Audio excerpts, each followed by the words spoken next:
Roberto, bom dia a todos os nossos amigos ouvintes. Eu não sou um especialista no assunto, mas como o senhor abordou que era importante que a igreja se posicionasse, eu procurei me inteirar o máximo possível do assunto para que nós possamos conversar abertamente sobre esse assunto, já de primeira declarando a posição da igreja, como deve ser a posição de qualquer pessoa ou de qualquer instituição minimamente sensata.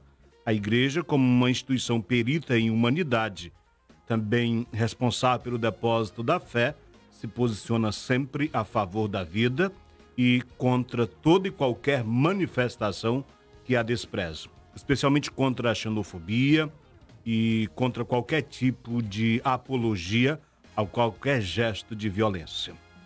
O senhor falou agora de xenofobia, então muita gente não entende xenofobia, né? Que seria aquela repulsa, não gostar, ter preconceito. E o que é o preconceito, né? Um conceito prévio. É a pessoa ter raiva, ter medo. Eu acho que a inveja e o medo estão muito ligados à xenofobia também. Eu acho que a inveja, chega alguém de fora, tem uma xenofobia, essa repulsa a pessoas que vêm de outra localidade, outro estado, para o nosso. Então acho que chega alguém de fora, arrumou um emprego, olha, eu não gosto das pessoas daquele determinado país, daquele determinado estado, porque estão empregadas, estão às vezes até melhorando. Então acho que a inveja, aí o senhor pode falar até melhor que eu, mas a inveja ela causa muito, ela é parcialmente, talvez, não vou dizer totalmente, mas parcialmente responsável também pela xenofobia, né?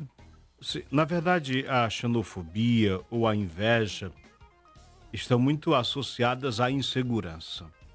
Uma pessoa insegura, ela se sente ameaçada facilmente.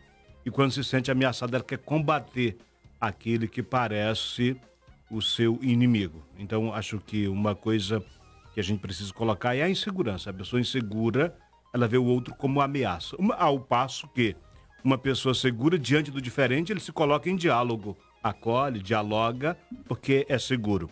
Eu tenho sempre dito nas minhas pregações, especialmente nas formações, porque nas pregações nem sempre a gente dá para colocar esse assunto. Mas eu já optei, na minha pregação, ser o máximo ecumênico, por exemplo, possível e falar o mínimo possível dos outros. Porque acho que nós temos uma beleza tão bonita para falar que quando a gente não precisa associar com nada outro. E muito menos fazer propaganda do que a gente, se nós temos um produto tão bom. Acho que quando alguém tem um produto bom, ele não precisa comparar o dele com o de ninguém. Vou tentar resumir aqui da forma que eu interpretei. Se eu não tenho nada para oferecer para ninguém, se eu sou tão malo, eu tenho que falar terceiro. Sim. Então, se eu sou bom, se eu me acho bom, eu faço a propaganda de mim. Não é nem que eu me ache bom, é que eu tenho um conteúdo bom, né? Ou se eu tenho um conteúdo, se eu me reconheço como uma pessoa boa, tenho um conteúdo bom. Então, Padre Marido, a situação do Holocausto, nós tivemos essa semana, alguns jovens, eles têm um podcast, talvez o maior podcast do Brasil, ou seja, o que é o podcast para quem, a turma da rádio que não acompanha? É como se fosse uma rádio, a pessoa monta na casa, na garagem, e aí via internet, via YouTube, ela transmite. E já antecipando, você que assina o YouTube também, o nosso programa nesse momento também está sendo retransmitido pelo YouTube. Então essas pessoas comentam. Só que eles têm uma visualização que chega a 400, 500 mil pessoas assistindo o comentário, e aí o cidadão brincou, ou no início nem pareceu brincadeira, né? Ele afirmou que a liberdade de expressão temos que ter direito a defender qualquer coisa. E por isso ele defendia que tínhamos que ter no Brasil um partido nazista. E defendeu as ideologias nazistas, entre elas o Holocausto. Roberto, nós estamos vivendo num tempo em que as pessoas que viveram as atrocidades desse infeliz momento da história já estão partindo. E pode ser que as novas gerações, nem sempre muito adeptas aos livros, desconheçamos os horrores desse momento infeliz da nossa história. Acho importante que nós nunca nos esqueçamos e transmitamos isto para as novas gerações, para que nós não tenhamos de ver posicionamentos absurdos desse tipo, pessoas que se colocam, sejam por brincadeira, o que não dá para crer que é brincadeira, porque quando se trata da vida ameaçada, não tem brincadeira, tem defesa muito séria. Então, eu penso que é importante, diante dessas infelizes lembranças, a gente lembrar, mas com muita seriedade, para poder reafirmar a necessidade de se posicionar exatamente contra o que o rapaz propôs. Eu vou falar daqui a pouquinho um pouquinho sobre a parte constitucional, até onde vai o direito de a liberdade de expressão. Nós temos esse direito, ele é constitucional, é um direito de garantia, é fundamental. E eu, em sala de aula, converso com os alunos, professor, mas ele não é absoluto? Peraí, em tese é absoluto. Por que em tese? Quando ele é conflitado com outro direito. Eu posso falar o que eu quiser, mas peraí, o senhor também tem o direito à sua vida, à sua integridade. Então, quando o meu direito, que em tese parece que ele é absoluto, fere o seu direito... Você entende da lei muito mais do que eu, evidentemente, porque é a sua profissão. Mas, por exemplo, o direito de ir e vir também é constitucional. Mas nós temos os presídios, as cadeias, que dizem que, ou seja, tem limite. Então, se fosse o direito de ir e vir fosse absoluto, não existiria a pena da pessoa ser presa, por exemplo. Né? Sim, a reparação. Então, aí, voltando, o que quer dizer esse debate? É que ele defendeu o nazismo, vincularam também o Holocausto. Então, o Holocausto, para quem não sabe, o século passado. Então, final do século XIX tivemos alguma coisinha, mas no início do século XX foi muito forte. 1907, 1908, quando o nazismo começou a crescer. A Primeira Guerra Mundial, nós tivemos o Hitler que se sentiu, não gostou dos alemães que morreram e ele achou que tinha que ter uma reparação com os alemães. Olha o quanto é complicado, a inveja, a dor e a mágoa. Então o Hitler da época ele não era uma patente alta no militar, nas Forças Armadas alemãs. E aí só que ele ficou magoado, ele começou a conversar. É aquela história de quando você fala o que é ruim várias vezes, e ele conseguiu adquirir vários adeptos. Por isso é que agora nós temos que combater seja nazismo, seja a divulgação do Holocausto como uma bandeira. Então, ele fez isso, o Hitler, da mesma forma. Era um militar que começou divulgando. Só que os seus colegas militares, nós perdemos amigos, perdemos familiares na guerra. E ele começou a crescer ao ponto de, na Segunda Guerra Mundial, nós vimos o que o Hitler fez com o mundo. E olha só a influência, Padre Marido, aquele ditado que minha mãe dizia, diga com quem anda que eu te direi quem é.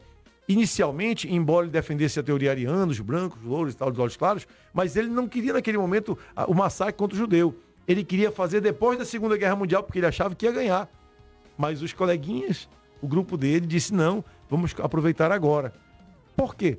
No momento em que os judeus, nós também temos a situação, não estou aqui criminalizando o judeu, mas o judeu sempre teve banco, sempre foi rico, né? Então os maiores bancos do mundo são de judeus. Então, vários países já tinham um incômodo porque o judeu tinha muito dinheiro. Aí lá vinha a inveja novamente. E aí vamos fazer o quê? Vamos pegar o judeu, vamos pegar o homossexual, vamos pegar o cigano. Então, esses grupos todos, que não eram tão pequenos, só judeu na Europa, pessoal, eram mais de 9 milhões de judeus na Europa. Mais de 9 milhões, dos quais Hitler, com seus amigos, né, seus pares, conseguiram dizimar quase 6 milhões, 2/3 da população judaica na Europa. E agora ouvir jovens na mídia, com muitos seguidores, defendendo o nazismo, defendendo o Holocausto, e aí nós fomos agora para você pai, você mãe, você estudante. Nós estamos aqui para explicar um pouquinho, para que você possa ter discernimento e não embarcar nessa onda, como fizeram os alemães que acompanharam Hitler. Exatamente. E, de alguma forma, se identificar com um pensamento absurdo desse é, no mínimo, uma desumanidade. Nós estamos perdendo aquilo que nós temos de mais essencial. Eu tive a oportunidade de 3 vezes visitar o Museu do Holocausto em Jerusalém. O Alberto, é uma experiência de que você sente a dor. Não tem como não se emocionar. Você escuta o gemido de cada criança e o nome de cada criança é pronunciado. A cada ano, o nome de uma daquelas crianças se repete. Estou arrepiado só de ouvir o senhor falar. Então você entra, tudo escuro. Quando você entra no museu, na parte do Holocausto das crianças, é tudo apagado. Aí tem apenas umas pequenas luzes que vão direcionando você. E você vai andando e escutando o nome de cada criança que morreu durante o Holocausto. É assim, uma coisa que arrepia mesmo. Eu estou arrepiado agora. Imagine eu tive a chance de passar 3 vezes lá dentro do Museu do Holocausto, lá em Jerusalém. Me preocupa, Padre Marido, agora nós estamos na nossa política brasileira, discutindo direita e esquerda. Então, bora ver o que representou a direita e a esquerda para o Holocausto. Então, nós tivemos o maior campo de concentração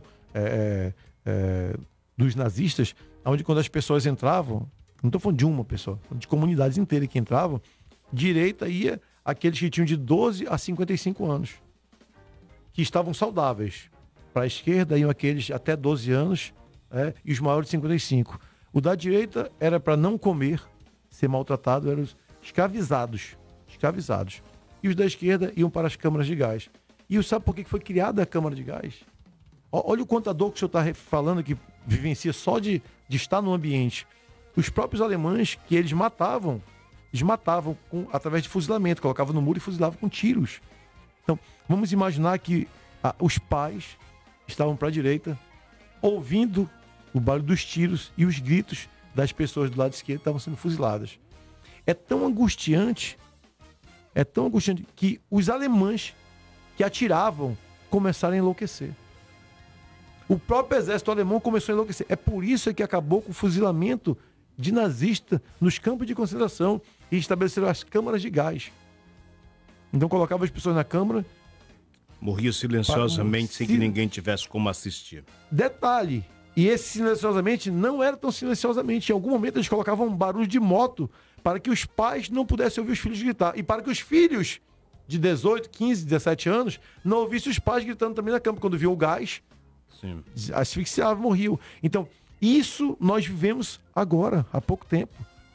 Porque era para acontecer depois de 45, Segunda Guerra Mundial, mas o Hitler antecipou. Então, em 41, 42, 43, 44 e 45, nós tivemos milhões, não apenas 1, 2 ou 1.000 ou 10.000, milhões de pessoas, cidadãos, independente da nacionalidade, independente da cor, da religião, da opção de vida, porque os ciganos também optaram por ter uma vida mais nômade, eles morriam só porque eles eram ciganos.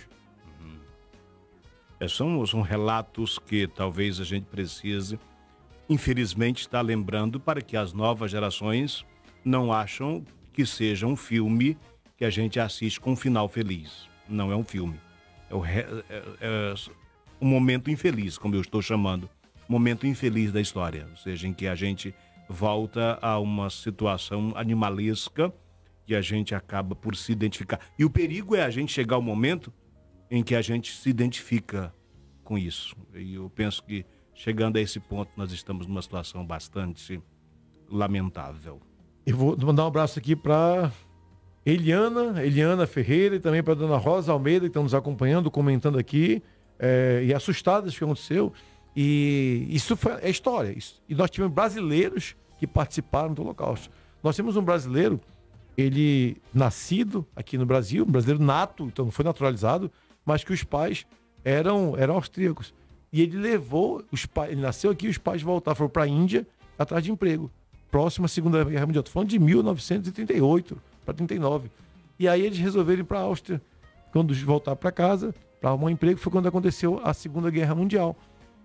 Só que judeus, os pais judeus, primeiro ele sofreu por ser brasileiro, o Brasil participou da guerra porque teve navio brasileiro afundado, e no segundo momento, por ser judeu, ele ouviu os gritos, enquanto os pais provavelmente também gritavam, foram mortos, os primos, os tios, avós, todos. Isso eu estou falando de um brasileiro que mora em São Paulo hoje ainda. Claro, ele tem mais de 80 anos, mas ele ainda conta a dor. O quanto ele valoriza hoje a cama dele. Quanto ele valoriza, porque eles ficavam com quase um pijama listrado que recebiam. Imagina, eu estou falando de temperatura a 12, 14, 15 graus abaixo de zero. Os militares acordavam as pessoas no campo de concentração 3 da manhã para fazer a chamada que só terminava às 7. 4 horas de chamada em pé, muitas vezes no gelo. Porque mesmo no verão, ali entre Polônia e Áustria, ali é bastante frio. Então eles ficavam com aquele casaquinho com um sapato duro, muitas vezes sem meia, dormindo, concentrado, um beliscando o outro, porque para empurrar para o lado, para ver se conseguia um espaço para dormir, porque eles não tinham tempo para dormir. O tempo era mínimo. 3 horas tinha que acordar para trabalhar, ficar até as 7 em pé, comer quase nada. E depois, muitos homens, adultos, pesando 30 quilos, 35 quilos. Então, um pouco dessa dor.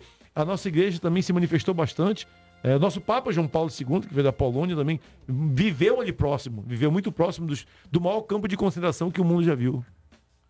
E agora, vale ressaltar, agora o Papa Francisco, em 2019, abriu toda a documentação do Vaticano sobre esse período e descobrimos com isto a estratégia do Papa de lutar, quase como que às escondidas, lutar para defender. E a igreja salvou muita gente durante esse período, tanto por parte da instituição propriamente dita, mas por parte de tantos cristãos que protegeram, que esconderam judeus e os salvaram. Não porque eram judeus, porque eram pessoas. Eram seres humanos. Seres humanos. Agora, quando se trata dos judeus especialmente, e se a gente conhece, eu particularmente, depois que quanto mais estudo, mais eu tenho carinho pelo povo judeu.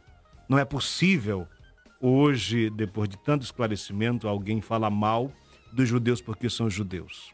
Afinal de contas, Jesus é judeu. Jesus, né? Jesus é judeu. Os apóstolos todos eram judeus. Maria e José, porque nós temos tanto carinho, é bom dizer, eram judeus. Às vezes acho que a gente fala pouco sobre isso.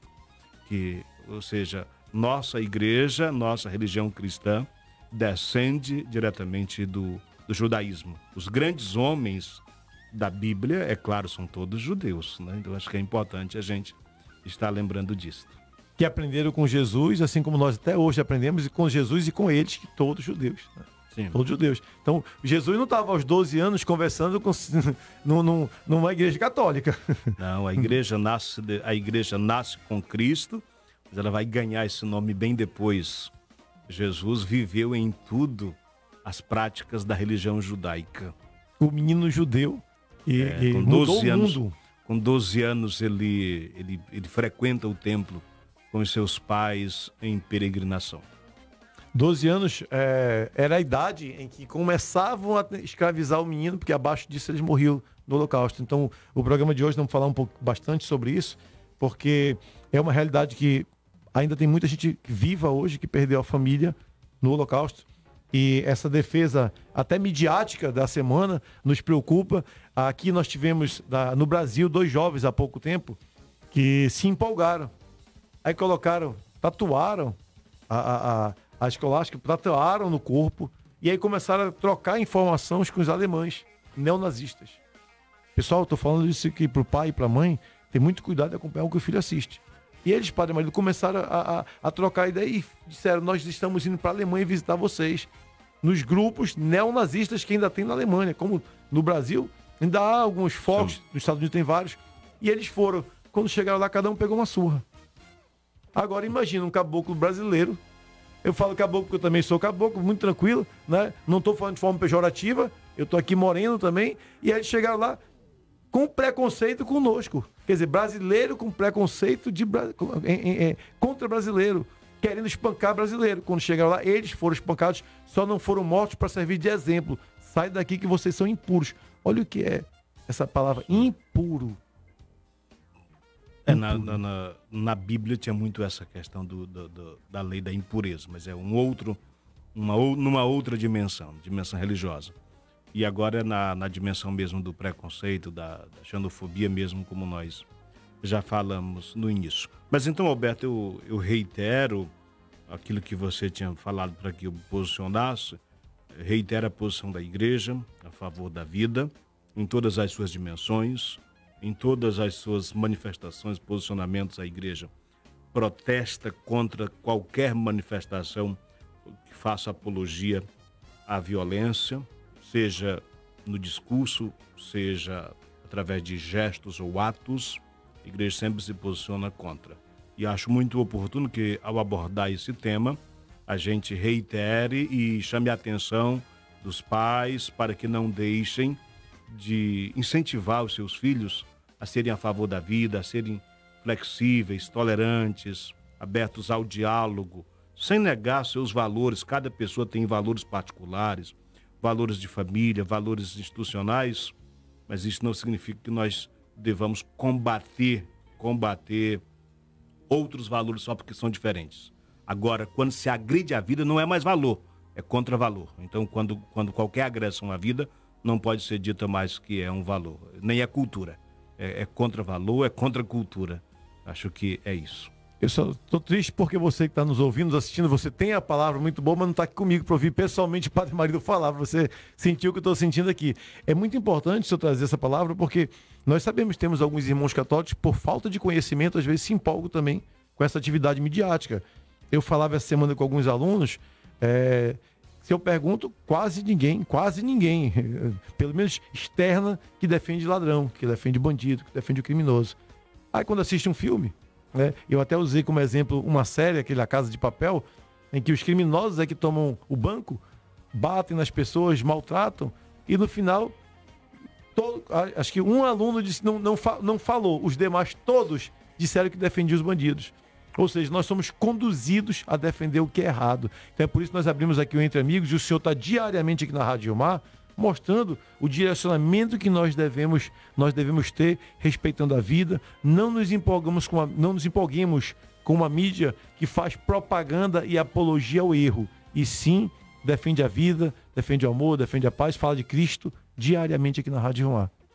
Exatamente. Então eu acho que é isso que a gente tinha para colocar sobre este assunto. Desejo a vocês que continuem trazendo motivo a trazer esses assuntos para serem abordados aqui no programa Entre Amigos, e continuem sendo muito iluminados, tenham sempre palavra de vida, uma palavra provocadora, que ajude as pessoas a pensarem. Nós temos pessoas que estão aqui reagindo aqui, né? Nós temos a Eliana Batista, obrigado pelo carinho, a Rosa Almeida também, ela está dizendo assim: meu Deus, que experiência triste, padre. Essa experiência que eu falei de ter visitado o Museu do Holocausto. E visitar o museu e ver as histórias sendo contadas é muito triste, mas visitar a parte das crianças é difícil. Quem entrava lá saía chorando durante a visita. Você não tem com quem comentar, você só tem que viver a dor lá acho que é o mínimo que a gente pode ser, é solidário com a dor dos nossos irmãos e irmãs. Eu já tinha dificuldade antes, depois que fui pai, ficou ainda mais difícil. Eu acho que eu não tenho condições de dar 2, 3 passos no museu. Mas essa reflexão que vamos trazer para nossa vida aqui, para quem não pode ir ao museu. Mas quantas vezes nós olhamos pessoas nas ruas sem ter o que comer? Quantas vezes nós tratamos mal o nosso irmão porque às vezes a cor, ou a religião, a fé, ou o time de futebol? Quantas vezes nós vimos agressões em virtude do time de futebol ser diferente? Quer dizer, uma brincadeira só. Nós não vivemos de futebol. E mesmo que vivêssemos, não justifica agredir. E mesmo assim nós temos. Daqui a pouco temos uma final de campeonato. Eu vi em grupo de WhatsApp ontem à noite. Eu disse, cara, que agressão é essa? Nenhum deles que falou é jogador. Nenhum é jogador. Nem joga bola, sabe, né? E nem vai ganhar nada. Não. E nenhum deles torce pros times que estão jogando. Ninguém torce nem pro Palmeiras nem pro Chelsea. Mas tá ali brigando. Ou é Vasco, ou é Flamengo, ou é Fluminense, ou é São Paulo, ou é Corinthians. Quem de vocês vai estar em campo amanhã? Isto Ninguém. Vale para todas as dimensões. Vale para o esporte, vale para a religião, vale para a política. É bom sempre dizer que o direito de se posicionar é garantido para todos nós. Agora, o seu direito não tira o direito do outro, de ser diferente, de pensar diferente. Pode ser, desde que a gente não se agrida por causa disso, né? E mais, eu penso que quando se trata de política, a pessoa pode fazer uma opção, fazer a defesa das suas ideias, mas não é muito bom a gente identificar as ideias com uma ou outra pessoa, porque as pessoas traem. As pessoas traem, e a gente que se defende fica com vergonha de ter se posicionado tão fortemente, colocando a mão no fogo, como dizemos, por causa de alguém. Então é importante a gente ser inteligente, para a gente não ser manipulado depois de ficar com a cara de bobo. Falar com padres diferentes, até vontade de confessar. Agora eu não vou confessar as vezes que eu votei e me arrependi, né? Mas foram muitas. Não, mas se posicionar faz parte da condição de cidadão. Mas me ajudou a hoje buscar cada vez mais e cobrar. Sim. Cobrar cada vez mais, porque olha só, vamos voltar para o Holocausto. O que aconteceu? Um cidadão começou a puxar a parte da nação. E o que ele era? Um bom orador. O que era Hitler? Um bom orador. Quantos bons oradores nós temos na política? Então, quantas vezes nós podemos chegar, não vou dizer a matar alguém, mas ir no caminho errado porque nós apenas vamos que nem um rebanho seguindo. Seguindo. Nós temos um bom pastor. mas não deixamos de seguir o nosso bom pastor para seguir o quê? Os bons oradores, muitas vezes, que nos levam para a direita ou para a esquerda, para cima, para baixo, para frente ou para trás. Por quê? Qual é o interesse dessas pessoas? É isso que muitas vezes nós não procuramos saber antes. A pessoa pode até querer o bem. Inicialmente, o Hitler queria o bem. Inicialmente, ele nem pensava em Holocausto, ele queria o bem. Ele queria apenas que o país dele, que perdeu a guerra, a Alemanha tinha perdido a Primeira Guerra Mundial, ele fosse conquistar o território que ele havia perdido. Agora, aí entra uma outra pauta, que é o nacionalismo. É importante a gente ter amor à pátria, e é um assunto muito interessante. A gente gostar, se identificar com a pátria da gente, mas o nacionalismo exagerado gera isto, porque gera intolerância. E a xenofobia, mais uma vez, é colocada como ponto essencial. Então, eu posso muito bem assumir a minha identidade de brasileiro, defender o Brasil, até quando eu não preciso agredir um venezuelano, porque não é brasileiro. Então, não preciso agredir, não. Haitiano, venezuelano... Qualquer pessoa, né? Aí, vamos voltar para o país, né? Um paraense, um cearense, um maranhense, que são as maiores colônias que nós temos aqui. Tem muito japonês, Parintins, por exemplo, uma colônia japonesa muito grande aqui em Manaus. Então, que nós possamos respeitar os nossos irmãos cada vez mais. Padre Marido, não sei se o senhor tem tempo para ficar conosco. Se tiver, o senhor avisa, fica conosco no resto do programa. Se não tiver, a hora que o senhor disser, Alberto, tem que ir. Eu me programei para meia hora, já estamos, né? Então pronto, meia hora, já passou meia hora. Passou rápido, mas já passou meia hora, hein? Inclusive, né? Tá muito interessante, mas nós temos um intervalo comercial agora. Então tá na hora mesmo. Alberto, me despeço então. Então, antes de pedir uma bênção dele. Claro, com certeza. Sábado sem uma bênção, tendo Padre Marido no nosso programa pela primeira vez. Eu vou comprar vou pedir uma bênção. Com toda certeza. Vamos mandar um abraço para o Emerson Miranda também, né? Um abraço para o Emerson, um abraço para todos os nossos amigos, a dona Rosa Almeida, que está aqui nos acompanhando. O Senhor esteja convosco. Ele está no meio de